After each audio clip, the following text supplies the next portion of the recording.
Hello everyone and welcome back to another video from Wake&Tech. In this video, I'm going to show you how to log into your account on UniSuper. To find out how, make sure you watch this video all the way until the end.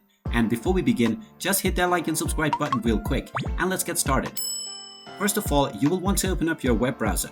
So go ahead and open it up. And then in the address bar, just type in unisuper.com.au and press enter. This will now take you into the official UniSuper website.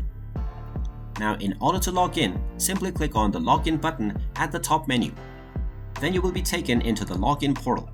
Now just go ahead and type in your username and your password, and then click on the login button to log into your account. In case you forgot your username or your password, you can click on Don't Know Your Username or the Forgot Your Password button. And there you have it. That is how easy it is to log into your account on UniSuper. If you find this video helpful, make sure you hit that like button and subscribe to our channel if you haven't done so already. Also ring that notification bell to never miss another update from us. Thank you for watching and I will see you again in the next video.